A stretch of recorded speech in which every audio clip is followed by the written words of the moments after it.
Yo, what is up gamers? My name is Russ. Welcome back to another commentary video. Today I'm going to be teaching you how to play specifically Havoc Demon Hunter, but this works for all classes in Tazavesh Gambit.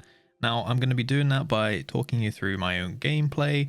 So I'm going to be commentating over the top of this key and letting you in on my decision making process, what went well, what didn't go so well, why I did the things I did, any particular things I can point out that my group did to make things easier.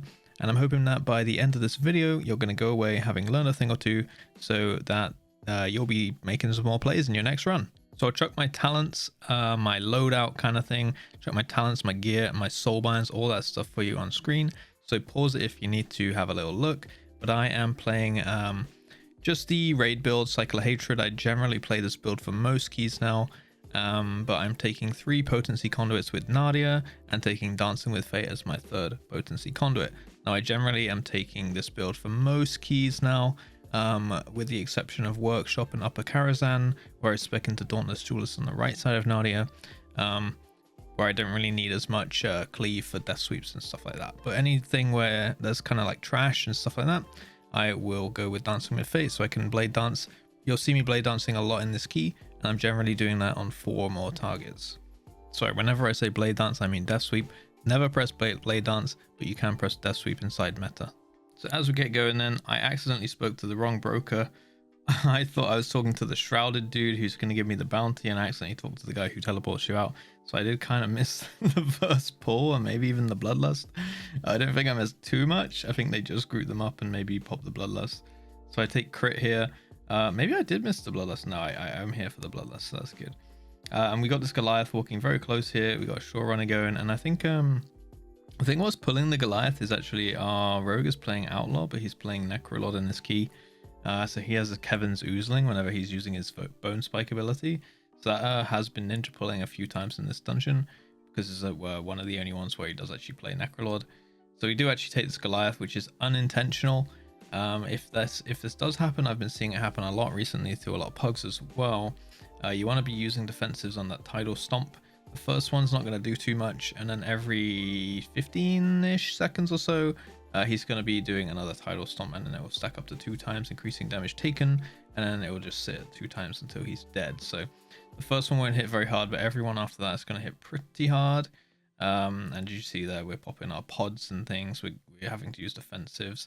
I blurred that one. I nether walked the one before this as well, just to try and mitigate some damage there, because I saw this pool going a little bit tits up. But yeah, in general, for all of this trash, the common theme is pretty much going to be to control the scale binders. That's kind of your job as a demon hunter.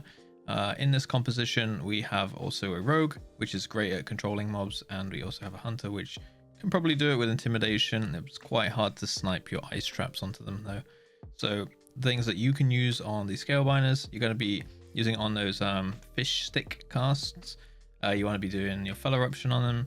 That's like kind of the main ability, the best one for them, to be honest. You can also use your cage and also your AoE stun with Chaos Nova as well, if there's going to be one or more casts going off at the same time.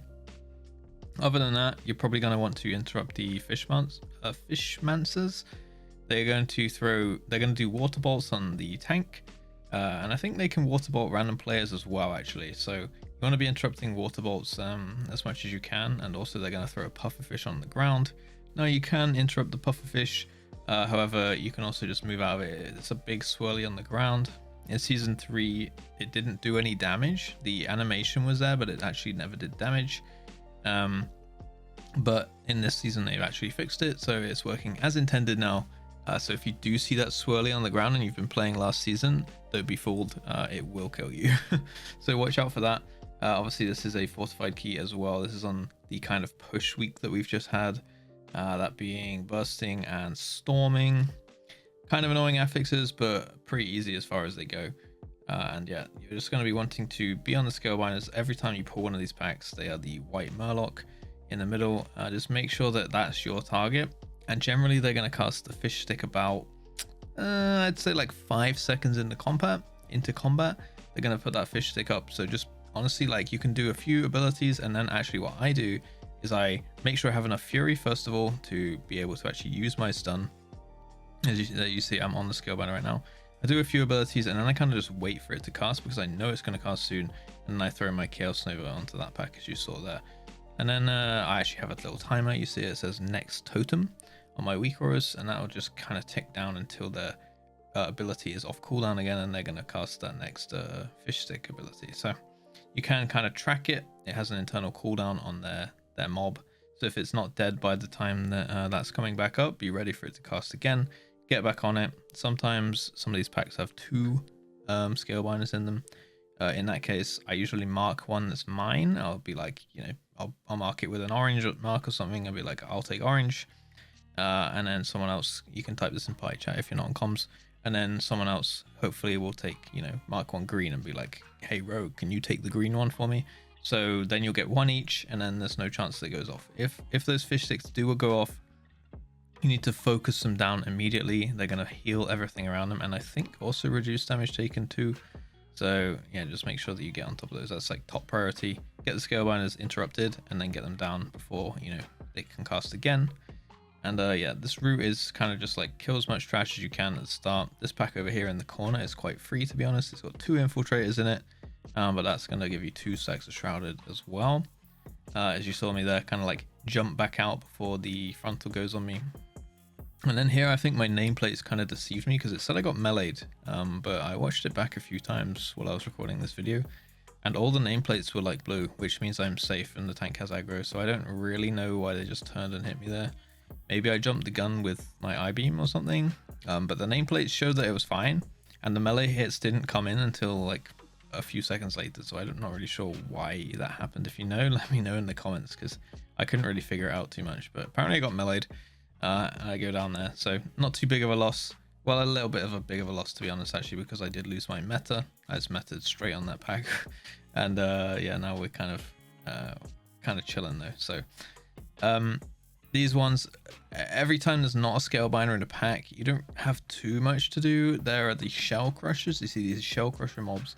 A nice one to watch out for is they're going to do this like call of the Murgurgle. You know, they're Murlocs, so they're kind of doing a little shout out to the boys, and they will enrage everything around them. So if you can also stun that cast with a cage or you know, a fell eruption or anything. All of the above, you know, your usual stops, you can stop that cast as well, and it won't enrage things. That's really a problem on fortified as well, because those things will really hit the tank, especially if you don't have something like a blood DK. So make sure you, like, your second prio is going to be the what do they call them? The wave crushers. The shore runners do nothing. Wave jumpers don't do much. They just jump around. Yes, shell crusher. Sorry. And yeah, here you go. I'm back on the second scale binder now. I actually took aggro on it, so I chaos novaed here, and then I'm ready with the cage when I go out there. So I stunned the first one with fell eruption, and then I switched target because he pulled the packs like slightly staggered. They're gonna do it like 5 seconds after you pull them, right? So I'm like eyeing up the scale binder in the first pack, making, because I know that was gonna cast first.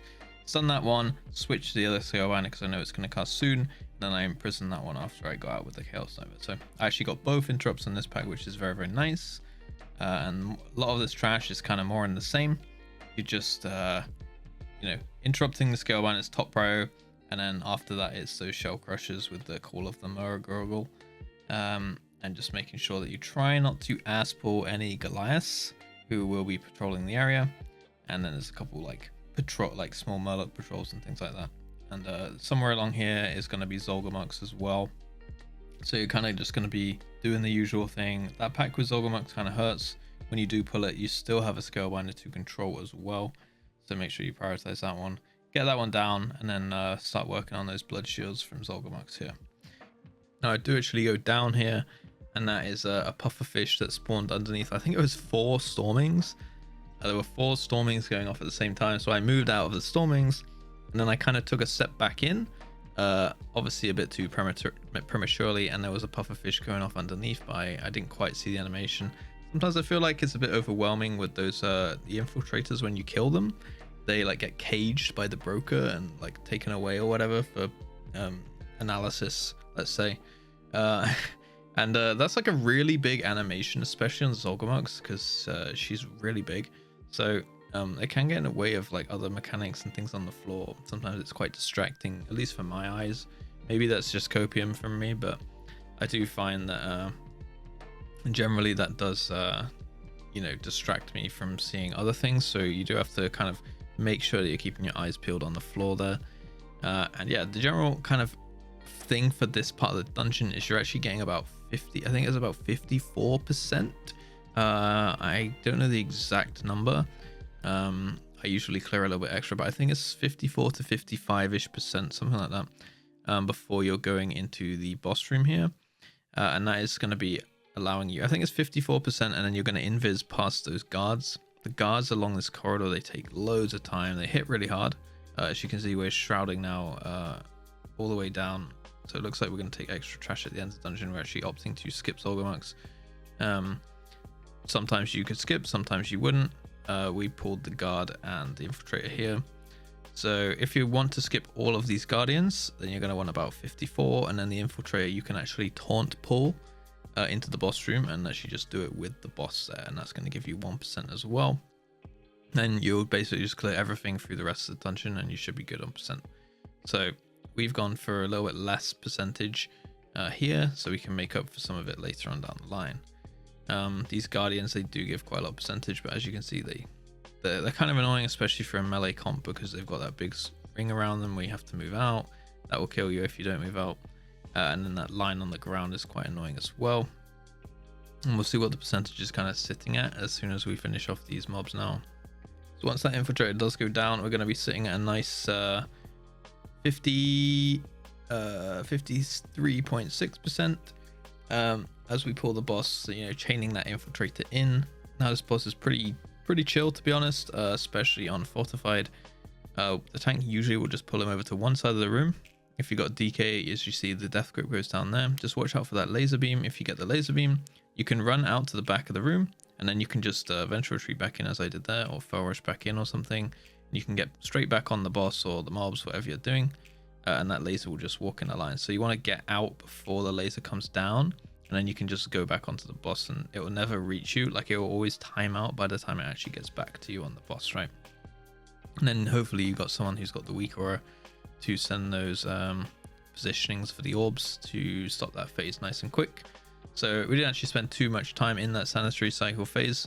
We get straight back on the boss and keep on pumping. We did bloodlust this boss as well, so we kind of kept we wanted to minimize, you know, wasted bloodlust uptime there.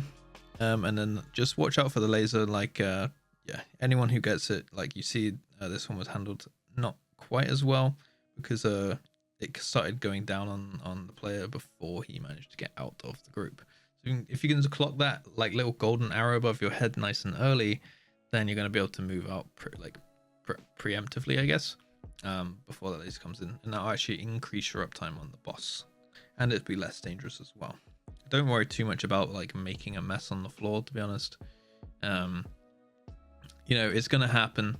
As you see here, I get the fell rush down, and like you want to keep moving as it expires. You see it on my weak auras coming in, and then I just go straight back on the boss and I carry on. Now with these purifier mobs, they're going to do a cast where they channel into the boss. That one you can stun. It's going to like buff up the boss or reduces damage taken. I don't know exactly what it does actually.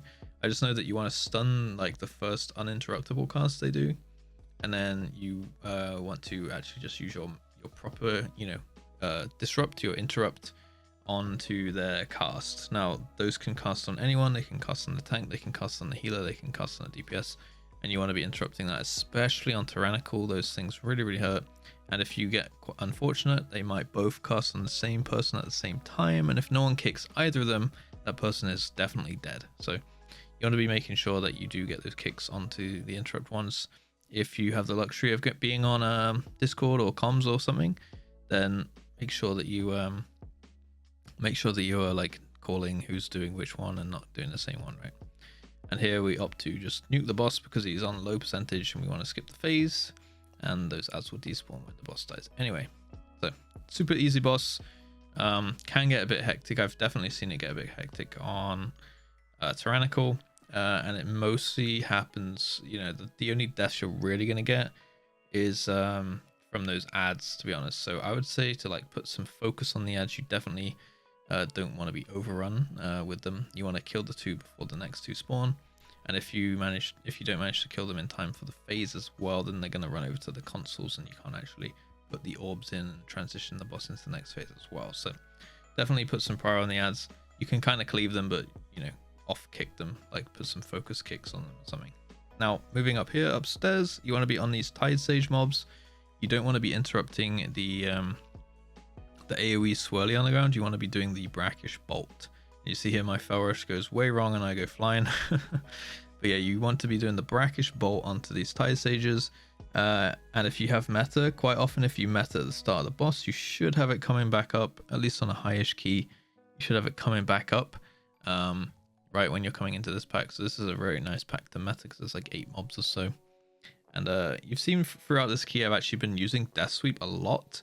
I've been using this a lot more recently, and it has buffed up my overall damage in dungeons quite significantly, to be honest.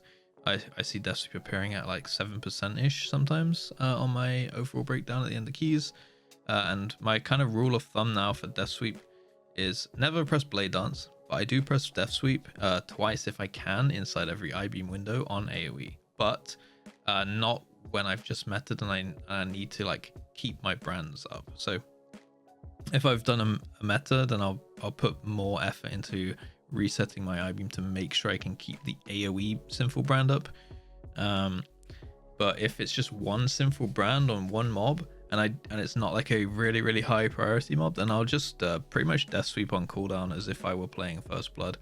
Obviously it's not going to do quite as much damage as First Blood, but it will definitely be worth pressing. And I'd say 3+ targets you can kind of Death Sweep on cooldown, as long as you don't really care about your Sinful brand dropping off. Just kind of be warned.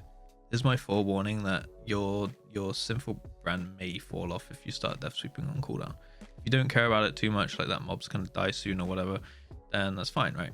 But if you really need that Sinful brand to be kind of like kept up 100% of the time, then, or it's the AoE Sinful brand as I said, then yeah, you should start thinking about maybe not Death Sweeping. So you can just see me just going nuts with it here, and it does quite a lot of damage when you take the Dancing with Fate conduit, but it's not going to be like anywhere close to if you were playing First Blood. But then again, you've still got Cycle of Hatred at that point, so you got the boss damage with the cycle. Yeah, and it's a nice little thing. I've noticed my overall DPS has gone up by, I'd say, like 3 or 4k over keys with a lot of trash. So as I said at the start of the video, I play Dancing with Fate as my 3rd potency conduit in every dungeon except for Workshop and Upper Karazhan. And in those dungeons, I'm basically Death Sweeping on cooldown at 3+ targets inside meta, as long as I don't care about the Sinful brands. So hopefully that makes sense as we kind of clear this trash. It's just all the same mobs. Just make sure you're interrupting the brackish bolts. You can do that with your normal interrupt. You can stop casts with your stuns, of course, and of course your cage. If if your tank's really suffering, you can stop a cast just so you can recoup or recover. You can be that team player, right? And onto this boss, pretty simple. Just stand as close as you can to the tail to try and bait the swirly barrages into, places where you don't really need to stand. Ideally, you kind of like use up one side of the boss, and then you switch to the other side of the boss. You don't want to spawn those cannon barrages in bad places. You just always watch for the tail. As a DH, you have the luxury of having quite a lot of mobility, so if you ever do get kind of caught out behind the boss, like the tank might spin the boss sometimes, then you can just fell rush away. So I'll just be like, always keep one fell rush in the bank, really, in case you need to use it. Otherwise, you do have Netherwalk if you ever get caught out. And if you got those anchor shot coming in on you, then I would just blur it. Just blur it and run against it, and always move out of the cannon barrage. You can walk over the fire patch, like very briefly. It's very hard though, especially on Tyrannical. But never get hit by the impact. You see the swirlies coming down now. If you get hit by that initial impact, it's a one shot. As you'll see, our rogue actually goes down at some point here, and I almost get tail swiped, but I nether walked just in case I didn't. I think the actual move speed coming in from that nether walk actually stopped me even getting grabbed by the tail swipe, so that's kind of fine. But even if I did actually manage to get grabbed there, I would have survived because I got the 100% damage immunity from nether walk, right? Now at this point, we're standing kind of in the middle. This is quite bad boss positioning, to be honest. We're standing in the middle of the room. It's quite a lot harder to hit the breaths onto the mobs here when you're standing the boss in the middle. That's why we started in the corner of the room, and then you want to just so the tank's going to spin the boss and kind of walk him back to where he started. It's going to be much easier to hit his breaths. So every time you are kind of caught out of position, just be aware for tank spinning bosses. You can see he's just going a bit mental right now, and we have a couple casualties and stuff like that. Because the cone gets wider, it's easier to hit the mobs when he is positioned in a corner. So quite a good way to do it is to walk along the back wall as well. That one works fine too, but just be aware that if you're playing a DH, you know, you can kind of move around freely. Don't be afraid to get off the boss for a couple of seconds. And if a tank's really struggling to hit a mob, because they fixate people, right? If a tank is really struggling to get one of those mobs down, don't be afraid to just kill the mob off. They don't actually have much HP. So if there's one like running around behind the dragon, and you can't really expect the tank to spin the dragon all the way around to hit one mob when there's 3 mobs on the other side. Like, he's going to aim that breath at 3 mobs, and you can just kill the one mob. They don't have much health. Just stun it, kill it. If it's fixating you, then obviously don't run into it, because they do hit very hard. If it's on you, run away, and hopefully the rest of your team are gonna, you know, help with it, and you should do the same for them. If you see it's chasing someone else around, just go kill it. It's kind of fine. The boss is just about staying alive, to be honest. It's quite an easy boss. I think a lot of people don't really bother with switching when it comes to that. And now here we are going into the last boss room. We got about 9 minutes left, so we're kind of good on time. I'd say you want about 11 or 12 minutes for this room. If you're on tyrannical, like 10-ish minutes, you'll be good for time. If you got 10 minutes or more, especially on tyrannical, then this room's kind of fine. So because that last boss, Celia, does actually take a long time, and on tyrannical you're gonna have more intermission phases, which is a lot more downtime. So on tyrannical, I feel like you need a little bit more, like it's a good break point, you know, when you get to this room. So on tyrannical, I'd say it's like 12-ish, 11, 12-ish, and on fortified, you can probably get in here with about 10 minutes or 9 minutes in our case, and you should be okay for time. On the trash, however, you're just going to be wanting to be on the what are they called, ritualists. The ritualists are going to do a cast called Unstable Rift. That is a wipe if it goes off. So make sure that you are stopping that cast. They're also going to do Hyperlight Bolt. So you want someone to interrupt the bolts. Just interrupt the bolts as you can, and you need to do either a normal interrupt or a stop. Works on the Unstable Rift. So watch out for frontals if you do chain these 2 packs together as well. The Starseer is going to alternate between doing a frontal and doing a pulsar. The pulsar is just an ad that spawns, which is going to do AoE damage to everyone. And if that spawns, you run over to it, kill it. Otherwise, it's going to keep pulsing and killing your entire group. So that's high priority. But if that spawns, you see I'm on it now. I darkness onto it so people can maybe dodge some damage. The healer's going to just be working with that, healing that one up. Watch out for frontal. It's on me net. Just make sure when you do switch to the pulsar, you are keeping an eye on those ritualists for kicks, for interrupts and stuff like that. Because if that, as I said, if that Unstable Rift goes off, it's going to wipe you, especially on fortified, but honestly, even on tyrannical, it's pretty much just going to one-shot the group. It's like taking 4 pulsar ticks at the same time or something. But just watch out for that big frontal. It fires not in a cone, it just does that big swirling, like kind of circular animation, and then it's going to fire out this orb, and that's just going to one-shot you if it does clip you as well. So watch out for frontals, interrupt ritualists, and other than that, these accomplices, they're going to try and heal. They're gonna, jump to the tank if he moves out of range. Then they're gonna put some magic debuff on the tank as well. The healer needs to dispel that one. And then they're also gonna do this reinvigorate, I think it's called, which is basically just a heal over them, heal over time on them, which is like kind of like a wild growth, I guess. So if one of those goes off, I think you can blood elf dispel it off, or use your single target purge as a DH. Watch out for that frontal. It's coming onto the pulsar. So always keep an eye on the frontals when you're on the pulsars. Yeah, so you got to keep doing everything, juggling all these things, spinning all these plays, making sure you're interrupting the ritualists as you're on the pulsar, making sure you're dodging the frontal as you're on the pulsar. But other than that, the trash is pretty simple in this room. It's just kind of like a lot of HP, but luckily we've got some nice AoE classes and cleave classes. As you can see on the DPS meter, the life of a DH in season 4 is not the best. Even outlaw rogues are pumping, so they've had, rogues have had a pretty good expansion, to be honest, in Mythic Plus. I feel like they've been using every single season, which is very safe. I don't know why I re-rolled DH, huh? But yeah, we've got a not so hot DPS in this one, but I do love Demon Hunter, so that's why I'm still playing it. However, as I said, I've been playing some Warlock recently, and it's getting to the point now where I can just see my Warlock. I play it in the same group and the same comp, and my Warlock is right up there competing with the Hunter, and then my DH is doing half that damage. It's quite sad, to be honest. I don't know why Blizzard don't. I don't want to call for nerfs. I don't want to be like, oh, nerf Hunters. I just rather they buff DHs, like I'd rather more classes get buffed up to the level of the top ones rather than nerf the top ones down to the level of the lower ones, right? But it does seem a little bit unfair right now with Hunters doing best single target damage in raids, best cleave, best AoE. The only thing they don't really have is survivability. That's pretty much the only thing they're lacking, as Hunters kind of have been for a while now. But yeah, on the boss, I kind of glanced over it. Just make sure that you're killing the assassins here when they spawn, and they're going to jump away after about 3 or 4 seconds, I'd say. They're going to jump away one and then the other.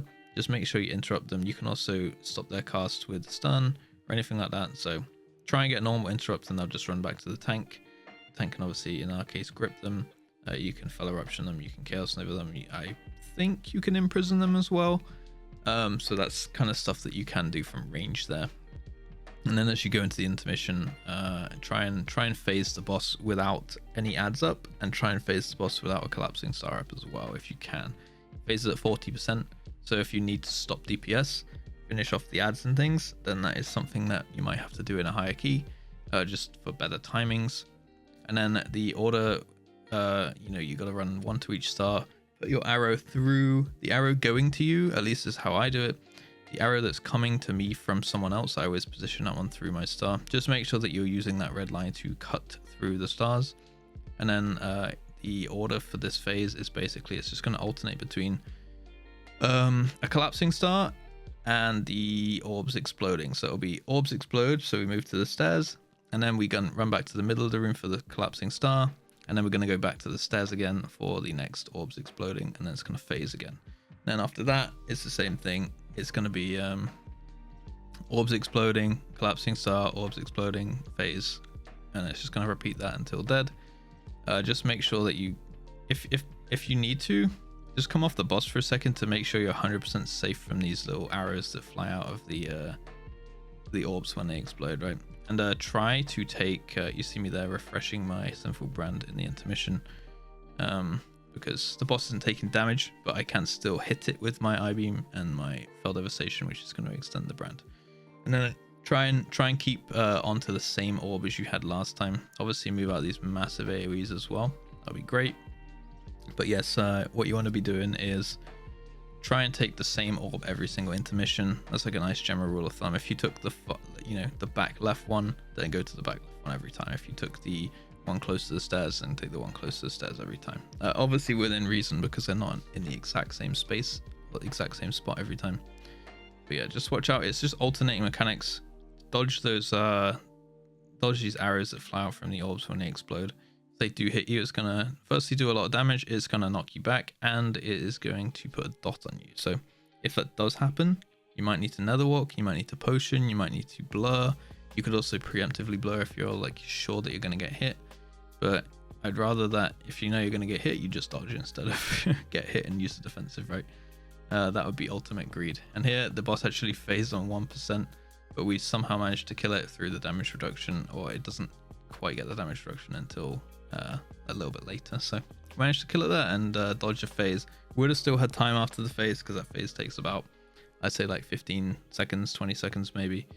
And then there we go, 27 completed. That was about 22 score, I think it was for me. That was the one that pushed me over the 2800. My score is pretty nice on the DH. I think I peaked at about rank 7 Demon Hunter in the world on Raider.io, but I've kind of stopped playing it as much this week.